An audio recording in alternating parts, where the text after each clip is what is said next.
Je crois que je l'ai. Dans la première partie de cette série de vidéos, on est remonté aux origines de ma passion, à la sortie de l'adolescence et à mes premières vidéos floues, à la découverte d'un monde qui allait progressivement façonner ma vie, surtout lorsque je décidais de créer les Chroniques Chaotiques en 2010. Pour ce deuxième épisode, on continue l'historique et on attaque vraiment les choses sérieuses. Et Keronos a sorti un niveau 2 sur 4 pour le sud-ouest de la France. On voit très bien la convergence qui est prévue en soirée sur le centre-ouest. Alors allons-y.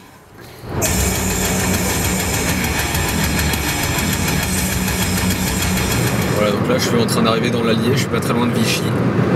Et déjà à l'horizon ouest, je vois des enclumes et beaucoup de cumulus congestus. Donc c'est très bon signe pour les heures à venir. Les années 10, c'était donc mes premières saisons de chasse, vraiment actives, vraiment faire des bornes à travers toute la France, et ce avec ma fidèle Yaris mobile, qui m'a accompagné pendant vraiment de très longues années, à me positionner au milieu des champs et à attendre tout simplement l'arrivée du mauvais temps. Du beau temps pour nous, bien sûr, on se comprend.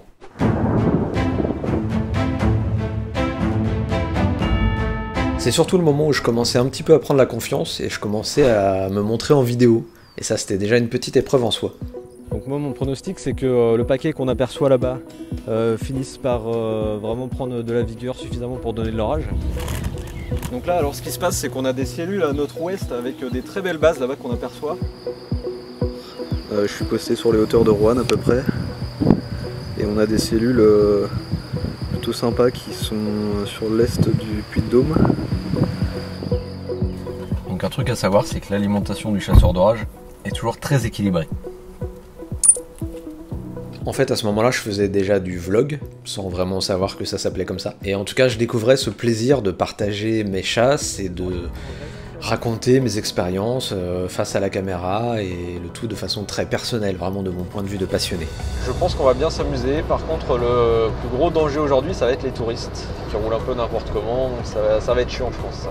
Je sais pas si ça s'est vu dans les vidéos, si vous avez pu le remarquer, mais je suis quelqu'un naturellement d'assez discret, d'assez réservé. Mais au travers de ces premières vidéos, j'avais trouvé un moyen de m'exprimer, de m'affirmer et de montrer ce que je savais faire. Donc ça, c'était quelque chose qui était assez important pour moi. Bon, attention, le but premier restait quand même d'aller sur le terrain et de voir le maximum d'orage, de se faire plaisir, de vivre ma passion pleinement. On va essayer d'aller tâter le gros rideau de grêle qui est là-bas, parce qu'on s'en est pris un petit peu, mais ça ne suffit pas. On a des branches sur la route là. De toute façon, j'ai toujours vu la chasse comme un véritable jeu, avec tous les guillemets que ça impose évidemment. Ou en tout cas comme un challenge, avec plein de rebondissements, de péripéties. Touristes et tracteurs, le combo parfait. Et forcément avec plein d'échecs. Parce que oui, ça a des échecs, il y en a eu beaucoup. Beaucoup. Je sais pas si je dois vous le rappeler, mais la prévision des orages c'est déjà pas facile en 2021. Alors imaginez-vous en 2011. Bon, j'ai trouvé un très joli point de vue dans le sud de la Saône-et-Loire, mais le problème c'est qu'il n'y a rien à observer. Hello, darkness, my old friend. La contrepartie de toutes ces difficultés et de ces challenges à surmonter, eh bien c'est la satisfaction rare qu'on a quand enfin on se trouve face à un événement particulièrement intense, comme j'ai pu en vivre heureusement aussi un paquet. Le petit rideau de pluie que je filmais tout à l'heure s'est rapidement transformé en une méchante cellule.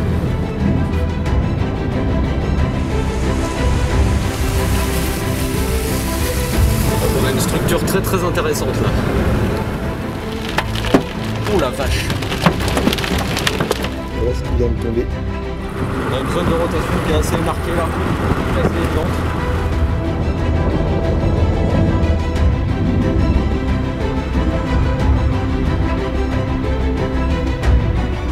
En général, quand on a ce genre de ciel en début de soirée, c'est qu'on va passer plutôt une bonne nuit.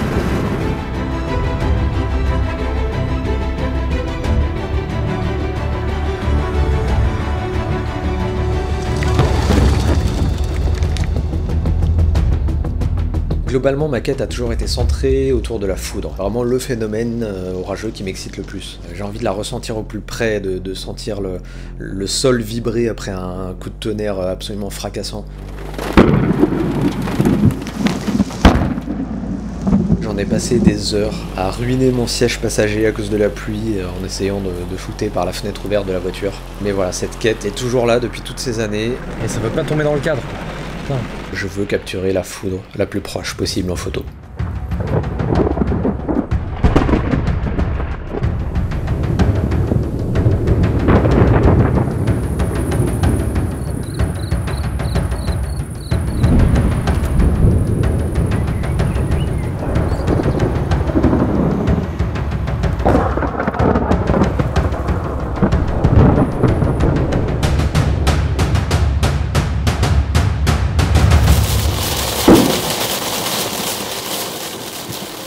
Bon après je fais genre je faisais des millions de kilomètres chaque année et tout, mais faut avouer qu'il y a eu 2-3 chasses de feignants, notamment quand en 2010 j'ai déménagé à Lyon et j'ai trouvé un appartement avec un super balcon, bien orienté, et là il y a eu 2-3 chasses depuis le balcon parce que c'était grand luxe quand même d'observer les orages depuis chez soi.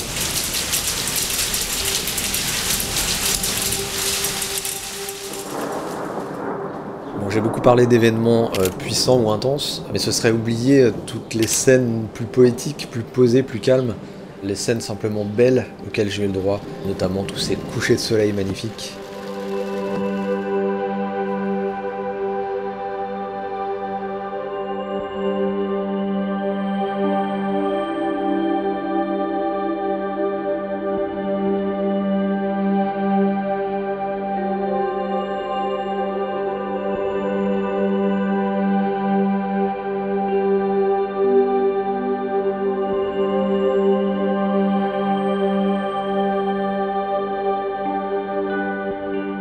Alors voilà, c'est bien joli cette petite routine, mais il y a quand même un événement charnière dans mon parcours de chasseur d'orage qui va avoir lieu à ce moment-là, et pourtant c'est un événement qui a failli ne jamais arriver.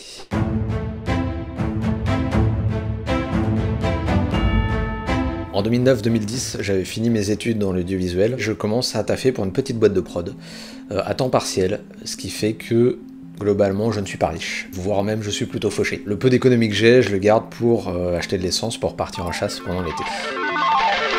Pendant ce temps-là, Vincent, lui, préparait son 3e voyage dans la Tornado Alley, après sa petite balade en 2009. Et à côté de nous! Faut que je me mette au sud de la tornade! On est à côté! On est non, mais pas avance! Elle va sur nous, putain!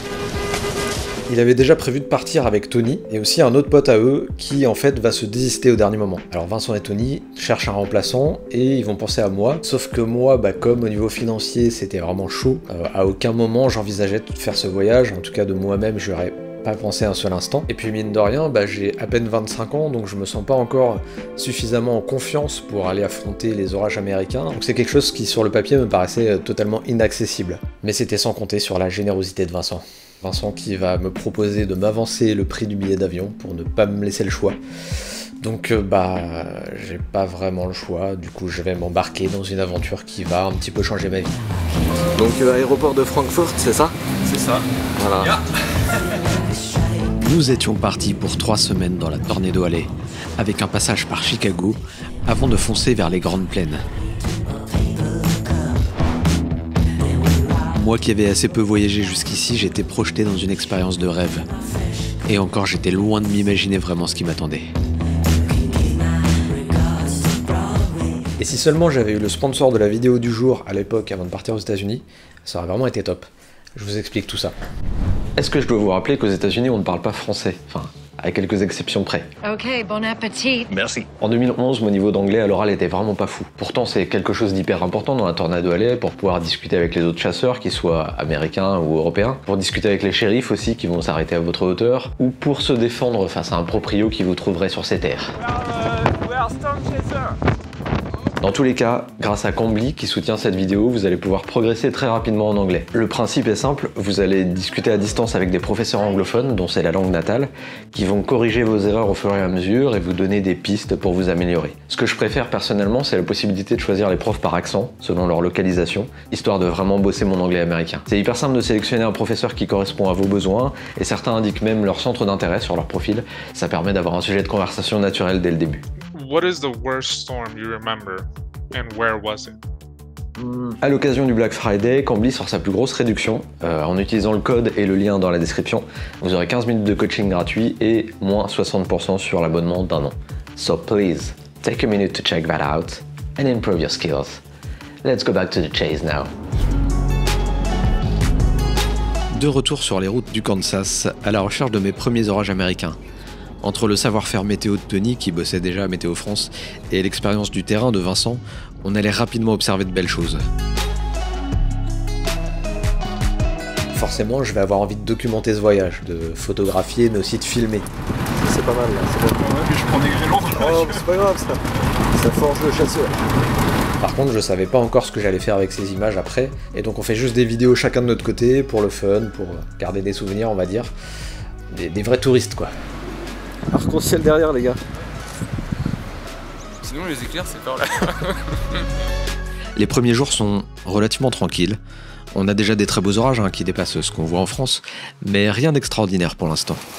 Autant dire qu'il y avait encore une ambiance de vacances et d'insouciance. Aujourd'hui, et tout.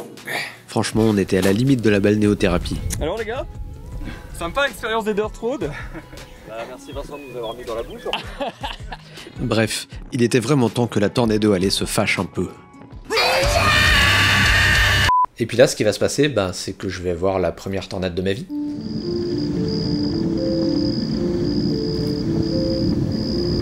Bon, regarde, ça descend là-bas. Tornado. Tornado. Yes.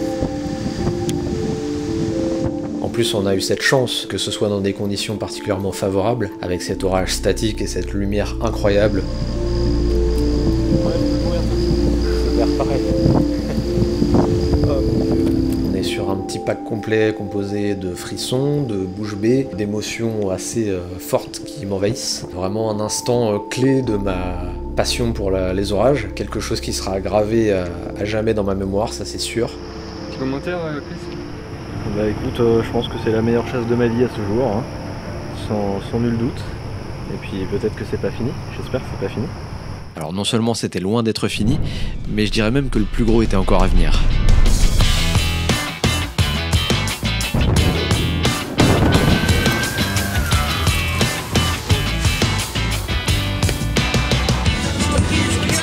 Oh non, oh mon dieu, qu'est-ce que je fais?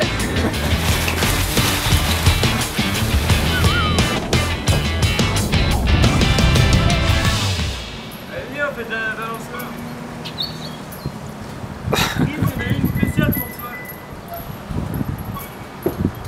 Quand on arrive à peu près à la moitié du voyage, je me rends compte qu'on commence à avoir déjà accumulé plein d'images et qu'il y a peut-être moyen de faire un truc assez cool avec tout ça. Et là je repense à la série Storm Chasers qui était diffusée à l'époque sur Discovery Channel et que forcément on adorait.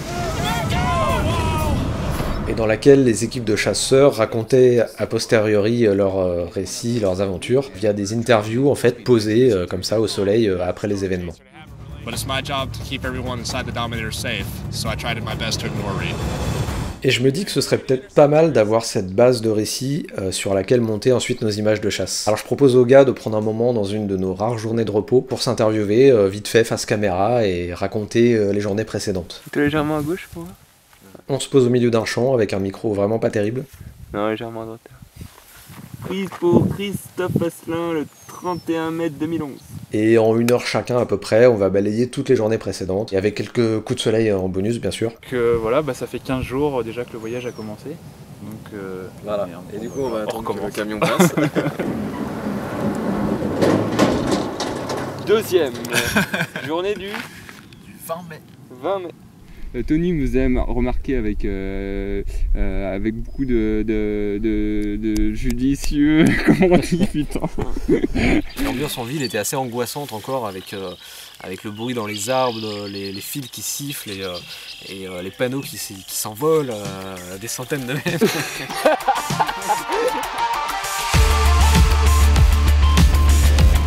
Suite à cette parenthèse, on repart en chasse pour la dernière semaine de notre séjour. Histoire d'accumuler encore un paquet de moments intenses et mémorables.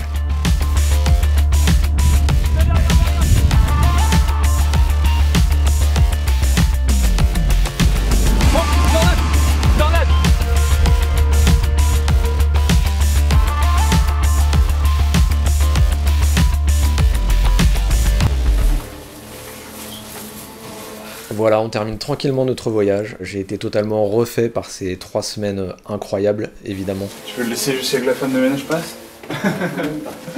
Et au retour à la maison, en fait, les gars me proposent de me filer toutes leurs images pour que moi j'ai plusieurs angles de caméra à intégrer au montage que je vais faire. Et donc je commence à tout rassembler, à regarder ces vidéos, et je me rends compte qu'il y a quand même vraiment beaucoup de matière, bien plus que sur nos petites chasses françaises ridicules. Et donc il y a peut-être moyen de faire, pourquoi pas, une série de vidéos.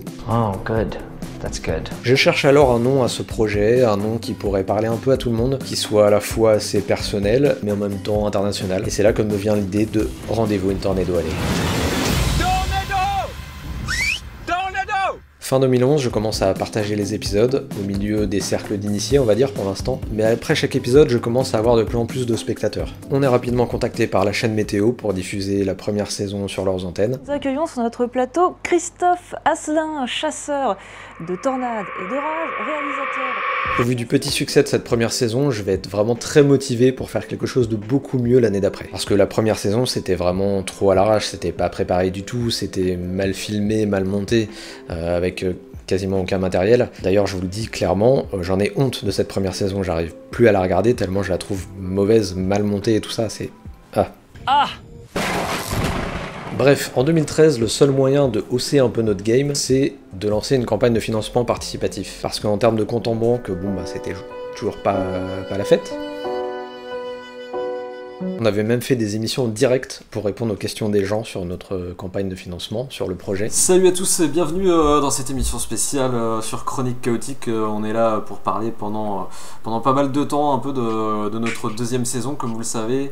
On est à exactement 15 jours du départ. Nous avons toute l'équipe au complet, donc cette année on sera 4. Et comme Tony ne pouvait pas partir sur toute la durée du voyage en 2013, eh bien on intègre à l'équipe ce cher Julien, et on en profite pendant ses lives pour le présenter d'ailleurs. Et je peux vous dire que techniquement, avec les connexions de l'époque, bah c'était pas gagné. D'accord, et on a aussi Julien qui est là avec nous. Julien n'est plus là. Non, Julien n'est pas là. Julien n'est plus là. Oui, bah salut à tous. Vous m'entendez? Oui, ça y est, on t'entend, c'est bon. D'accord, oui, donc je disais que j'espère apporter mes lumières durant cette magnifique aventure. C'est une époque où d'ailleurs Twitch n'existait pas vraiment, ou en tout cas c'était réservé pour le gaming. Donc on était déjà un petit peu précurseur là-dessus. La campagne de financement va être un vrai succès. En moins de 3 jours, on va réunir le budget qui était demandé. J'ai absolument halluciné devant tant de soutien et tant de gens qui étaient vraiment derrière nous, qui avaient envie de voir ce projet se réaliser. Et là, bah, d'un coup, gros coup de pression, parce que je sais qu'il va falloir assurer derrière. Et la question, c'est est-ce qu'on arrivera à faire au moins aussi bien qu'en 2011 ? Ouais, on peut l'approcher encore, ouais. Pas devant, c'est le moment où je vais.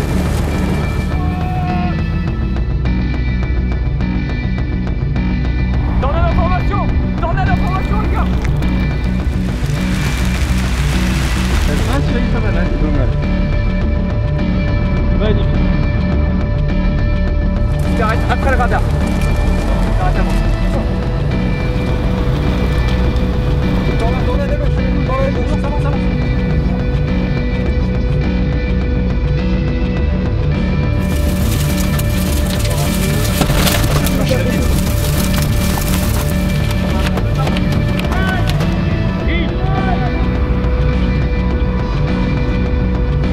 Ah oui, on remarque que c'est la 10e tornade. Oui, bon, je crois qu'on peut dire qu'on a eu 2-3 bonnes chasses en 2013.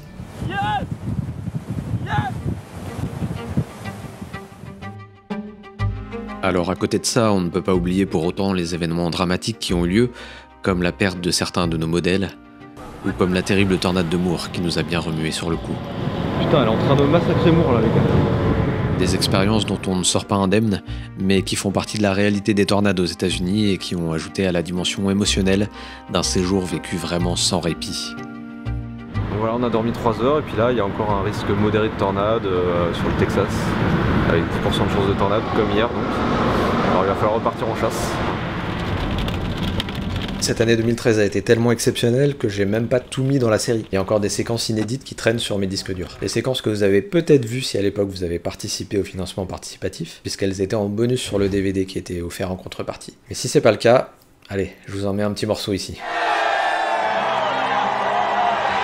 Oui bon, calmez-vous, hein, c'est juste quelques fonds de tiroir comme ça pour le plaisir.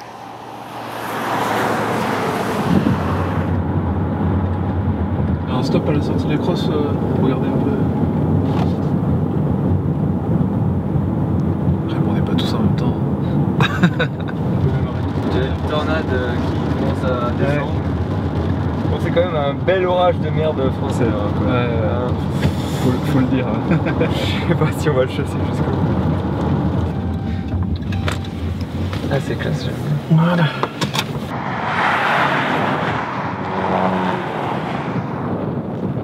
Pas doucement ici.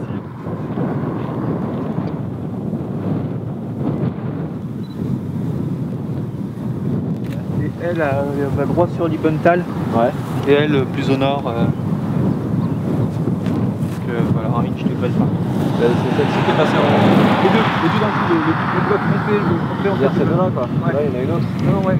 C'est Là, il est passé en civil.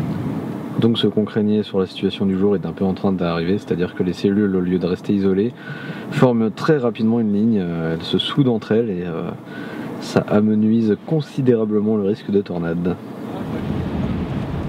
Voilà, on dirait que c'est beau mais en fait c'est moche.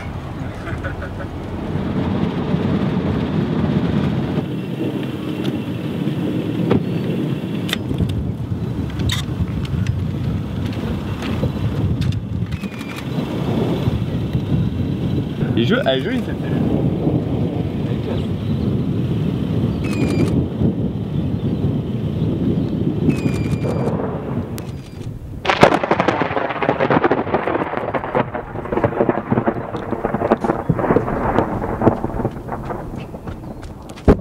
Ce coup de flip là, oh là, il est vraiment pas tombé loin. Vite. Il m'a déchiré une oreille. Et je l'ai en vidéo.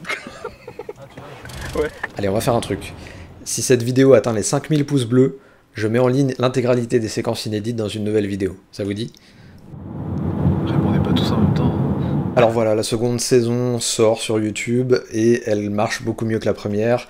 Et surtout, elle commence à atteindre un public un peu plus large, peut-être vous d'ailleurs, à tel point qu'on est repéré par RMC Découverte, qui est intéressé par nos aventures, et par une version un peu plus condensée et enrichie d'explications scientifiques. Donc je me fais embaucher par une boîte de prod pour réaliser le documentaire Tracker de tornade, qui nous permettra là encore d'atteindre forcément un bien plus grand public. Voilà, et puis avant la météo de Christophe Persson, nous avons des images de tornades. Oui, mais pas n'importe lesquelles. RMC Découverte diffuse ce soir à 20h45 un documentaire sur 4 chasseurs de tornades français. C'est une période où je vais commencer à être pas mal sollicité par les médias, surtout à partir du moment où mon numéro de téléphone a commencé à circuler parmi les journalistes. 8h11 sur RMC, on retrouve Jean-Jacques Bourdin. Christophe Asselin est avec nous en direct. Christophe, bonjour. Bonjour. Vous êtes chasseur de tornades, c'est-à-dire? Dès qu'un orage s'annonce, Christophe Asselin installe son matériel. Cet après-midi à Morgon, dans le Beaujolais, un point d'observation qu'il affectionne. On va surveiller un petit peu tous ces petits nuages pré-orageux là qui permettent de déterminer si on est dans un bon endroit ou pas pour les orages un peu plus tard. Attention, des tornades dévastatrices vont se former en France entre les mois de juin et d'octobre. Des milliers de passionnés à travers le monde, comme le Lyonnais Christophe Asselin, se sont fait une spécialité de les observer et de les suivre à la trace. Bienvenue dans le monde des chasseurs de tornades. Il y a assez peu de moments où on a eu vraiment peur quand on était proche des tornades. C'est peut-être ça aussi le danger, c'est que la passion nous fait oublier la peur et qu'on a toujours envie de se rapprocher plus près tant qu'il nous arrive rien forcément. Christophe est un type absolument génial et ses compères pareils. Et ils ont commencé en chassant les orages et vraiment voilà, c'est une passion à laquelle on peut s'adonner avec pas beaucoup de moyens, un appareil photo, une caméra. Essayez quand même. Jouer avec sa vie quand même.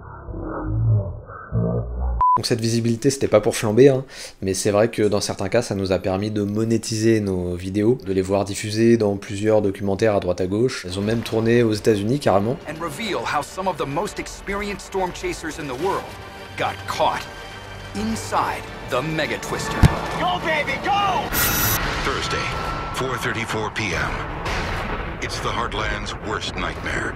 A new swarm of tornadoes is touching down from Minnesota to Texas. Voilà comment en 3 ans j'étais passé de mes petites chasses en amateur en France à la diffusion de mes images sur les télés nationales, aussi bien chez nous qu'aux États-Unis. La Tornado Alley m'a clairement propulsé dans un tourbillon d'opportunités que je n'aurais jamais envisagé auparavant. Bon, donc là on est revenu à Miami Beach, on a vraiment très chaud pour l'instant. Ce serait donc ça le rêve américain. On va voir dans le prochain épisode que le réveil est parfois difficile et que j'ai dû me battre pour continuer à vivre ma passion passionnément. Heureusement, j'étais loin d'avoir fait le tour de ce que le ciel pouvait m'offrir. Tornade en formation à l'ouest des tempes. On en parle très bientôt dans la troisième partie.